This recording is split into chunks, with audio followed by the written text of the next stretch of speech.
This is the Social Outcast Podcast with Jazz V. Taylor. I'm outside right now. It's a little windy. Birds are chirping and they're loud car engines. So I do apologize ahead of time. Our topics today are my final feelings and thoughts on Protest 2020, the actual purpose of my podcast, and Michele, what we found out about what's been going on in the cast of Glee during filming. So we're gonna pop into our first topic. Is there's so much going on, there's so much feelings in the Protest 2020. There are so many people opposed to how things are going and how they're saying it didn't start with race, it's just misconduct with police. There are many arguments, lots of misinformation out there about the protests, and no matter what correct information we give those people, they still feel like protesters are the rioters. Are the rioters protesters? We don't know. But we do know how the riots started. The fact that we're giving you the correct information, the fact that there are videos out there and you still believe that people damaging buildings and businesses, stealing and looting, you're still thinking that is a part of the protest. That is not a part of the protest. By now, people are being organized. People are coming together. They're just out there with their signs, shouting, wanting justice. That is what's going on with the protest 2020. No one is rioting anymore. If people are rioting still, people are still damaging buildings, they have nothing to do with protest 2020. And the fact that we're telling people this and they're still believing that, with all the evidence out there, you can try your hardest to convince everyone in the world something, no matter how much receipts, videos you have. There will still be people like, no, I believe this, I believe that. And the same goes for people trying to understand how Black lives do matter. The people that are saying all lives matter, those people don't understand that when all lives matter, that's when Black lives start to matter. But right now, Black lives do not matter. We're trying to change that. We're trying to get the right justice when it comes to Black lives. And when we do that, that's when all lives matter. There are so many analogies and examples that we give, and people are still out of here with it. Like, at this point, you're racist. At this point, you're not even ignorant because we gave you the knowledge. You just chose not to believe it. So at this point, if you don't believe that Black Lives Matter and understand the movement, understanding this is some activist stuff right here. Diversity built this country. Immigrant towns, slaves of both Asian and African descent, Native Americans made the U.S. With the protest 2020, those are my final comments and thoughts on that because it's present and I feel like it's going to continue past voting. I feel like Protest 2020 is going to be going on for a long time. There's a lot of new information coming up, and it would be beneficial for me to comment on it, and I will if I really feel like I have to. If people are getting a lot of misinformation, I want to put the right information out there, because I always continue to look, and literally early in the morning, late at night, at 2 a.m. to 4 a.m. Many feel voting won't do anything, and I feel like that is wrong. I am voting after I research everyone. I feel like everyone should go out there and research who they're available to vote for, in their state, and who to represent them in their state, and then the presidency. Now, the purpose of this podcast, it was not politics, and I hate talking about politics. As an individual, as me, my personality, I do not like politics. I basically just said that. I'm not getting into law. Which was a thought, as a kid, because I love debate teams. I love debating. I don't want to do that. I don't feel like I'm passionate in that. Me, my personality, my mindset, I feel like you should do what you're passionate about. If you don't do what you're passionate about, then you won't love it. Your life's going to be miserable. I'm not doing politics. This podcast was not about politics. Of course, we was going to talk about things that I feel like should be brought up, and everything I've talked about was needed to be brought up, especially as a black woman that I am, which was trending on Twitter. I love it. But there's so much I don't know that others know by heart when it comes to politics. Many black people start learning their rights as far as police go. Of course, I feel like if you're American, you should know the Constitution. It's taught in school, besides the Gettysburg Address. I do feel like the Constitution is okay, I'm in college, so business law. The Constitution is like the God of laws. Now, the government says if it's not in the Constitution, the state has the right to pass that law or bill or whatever. And if you don't know that's the only rights I know. I do like to be up to date on news while also learning my rights as a citizen outside of the Constitution. I'm talking politics because it's everything that's happening now. Celebrities have calmed down a little. Later I'll bring up some drama brought up, like I said, our other topic with Leah and Michele. Some drama brought up on Twitter about the cast of Glee. I wanted this podcast as a hobby, and so I can have this feeling that my voice is being heard. Locally on Facebook with my hometown, I feel like I'm overshadowed with this perception people have of me as a person. And majority of everyone in my hometown, they aren't set up how other people are set up. They're not set up like the people I'm drawn to. People I make instant connections with, the people who I feel are on my intellectual level.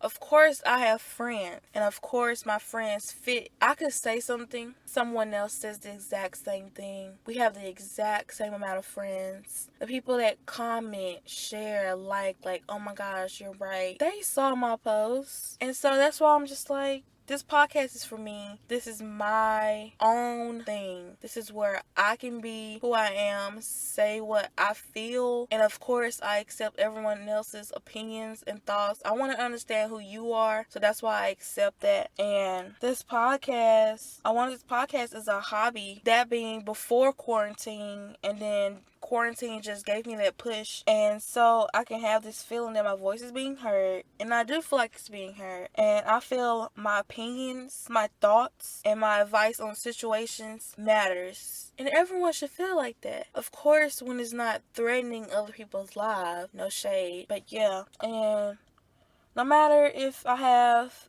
like 5, 50, or a million people listening, like, I'm going to speak, and I always wanted a podcast, so here I am. And I wanted my podcast to mainly talk about the struggles of being an outcast, of being ostracized by your peers, by your family, because they have this different mindset, and personally you feel like this mindset is not really allowing you to grow, take in information, other perspectives, and grow as an individual. I want to talk about how the struggles of being outcasted, and why I feel like an outcast why I feel like an outcast, me personally, through multiple topics. And I know other people deal with that as well. Majority of my friends are outcasts. Like, we're wallflowers. Read the book. I read like the first couple chapters. I'm sorry, I didn't finish the book. Life happens. But we're wallflowers. We're mischiefs. We're outcasts. And that's a really hard thing to deal with. You go through identity crisis.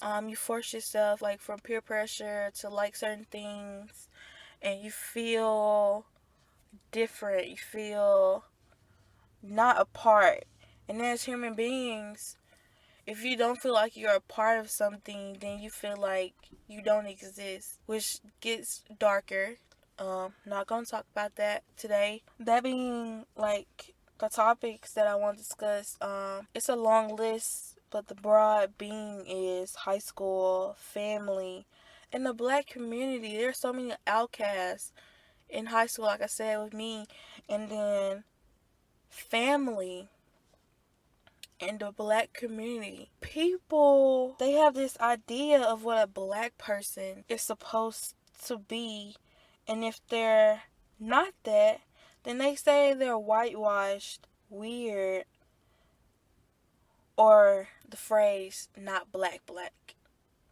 How can, like, you're not black, but you're black. Like, you're black, but you're not black, whatever. But anyway, when things calm down, we'll get back on track and talk about the things that I feel are important as Outcast. Michele, this is her activity on Twitter during protests. She retweets Taylor Swift, who is a known activist, a supporter of many communities. Taylor Swift, well-rounded individual. She retweeted Taylor Swift on Twitter. Does that mean she's exactly like Taylor Swift? No. Then she retweets Miley Cyrus. We know for sure Miley Cyrus is an activist in many communities, and she's a well-rounded individual. Does that make Michele one? It does not. And then her next post, we need justice for George Floyd, hashtag Black Lives Matter.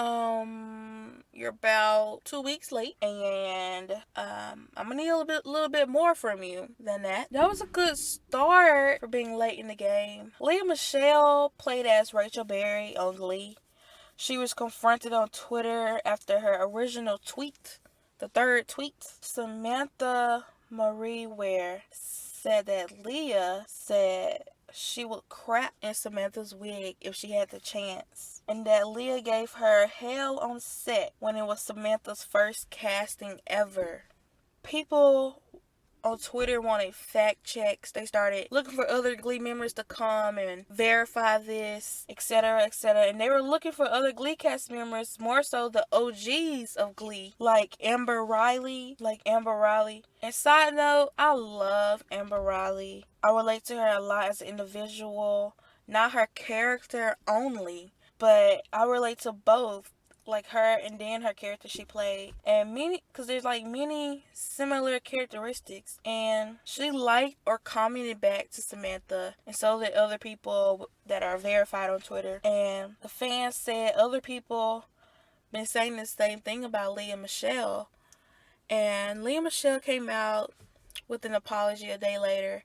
She said, "This perception that you perceived of me, of my actions, what you perceived out of it, however that made you feel, I'm sorry." What?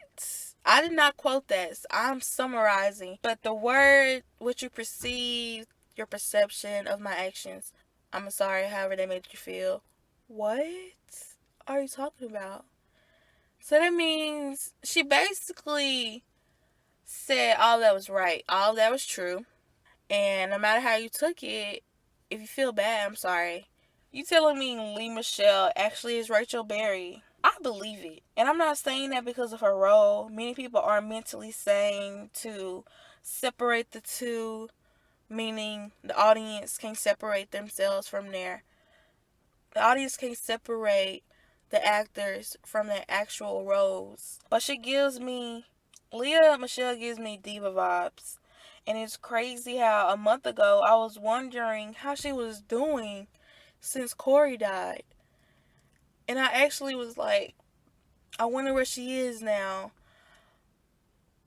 This one, tell me why on Hulu I get a commercial of her. And I'm like, oh, okay. And then the commercial's just like, I forgot what the commercial was for. I believe it was like some food delivery. And she was like, in between all my vocal practices and musical writings, I'm like, oh, she be doing all that. Okay, she's still in music. In the commercial, she sounded just like Rachel Berry. I was like, that's all I see is Rachel Berry. I can separate the two, but the fact that she's actually like Rachel Berry, and I mean like jealous of everyone's accomplishments, not getting ahead of everyone, bringing everyone down that she feels are competition, being a total diva. And a diva can be a good thing, but not in this instance. She's bullying people, making people feel bad, giving them hell on set. Like, no ma'am. But I needed to continue watching Glee. I think I'm on season 3. And when it comes to long shows, I lose interest because life happens. New show comes out, or I have to take breaks because I hate repetition. It's my pet peeve, so I can't do something back to back. I started back watching it yesterday, like last night. And now when I look at Rachel Berry, Michele, I just be looking at their faces, trying to see through their acting and see if they just like disgusted. That's how I be trying to look now. People should know that no matter what you do or say, people will only remember how you made them feel. how you leave your mark on people, how you leave your mark on people makes a difference. Now, if people come at you with negative energy, I support you not trying to leave a positive mark on them. You should hit them back with the same energy, fighting fire with fire. But if they come at you crazy, you shouldn't be friends with. That's what I'm trying to say. Because most likely they're not your friend, and that's on that. Now, this podcast is going to be short. Things have calmed down, but the fight continues in the streets with the protests for justice. And I'm not a news podcast, so there are updates out there. But the updates I do have, like I said, all 4 police officers are arrested for George Floyd. Stay updated with every case. That being Twitter, the news, etc. is out there. There's a lot of misinformation. The news are only broadcasting violence. There are so many protests where people are dancing, laughing.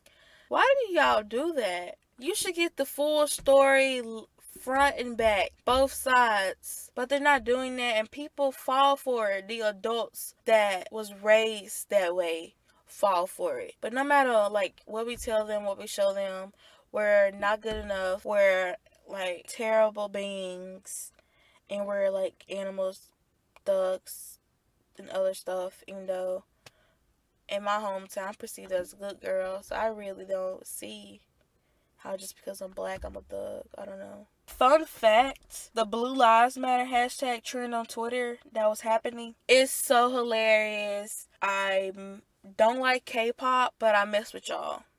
Y'all some funny people. I believe they started that. That's what I got from reading through all that. And I literally clicked on it thinking I'm finna see a whole bunch of people talking about Blue Lives Matter.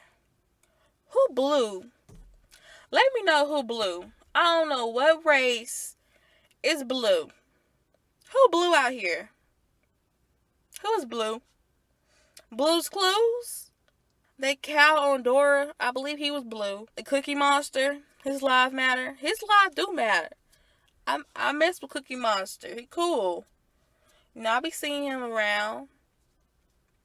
His life matter. If y'all took his life, y'all gonna have some problems. I'm pretty sure police go into Black Lives Matter. They go into y'all little phrase of all lives matter, because most of them not black. They're black police officers. And when they take all that off, they're black. And just like Breonna Taylor, she's an EMT. When she didn't have her uniform on, she was at home, sleep, the police did not care who she was, what her position was, what her profession was. That was a dope trend on Twitter. I think it dialed down. Also, take breaks from the internet, the media, and on your phone. On Blackout Tuesday, I shared a lot of stuff, but I really wasn't on my phone. But I needed that regardless, and I know we weren't supposed to do that, but I did it. But on my personal Twitter, I did share a lot, I believe. And remember that the Social Outcast Podcast has a Facebook page, and we also have social media accounts with Twitter. Twitter is the Social Outcast, but Outcast is OUTCA, the number 3. Twitter did that by itself. They didn't even ask me what I wanted my ad to be, but it's cool. It's whatever. And then Instagram is the actual name, the Social Outcast Podcast. Follow, comment your opinions, viewpoints, and I'll be signing out. The Social Outcast Podcast with Jazz V. Taylor.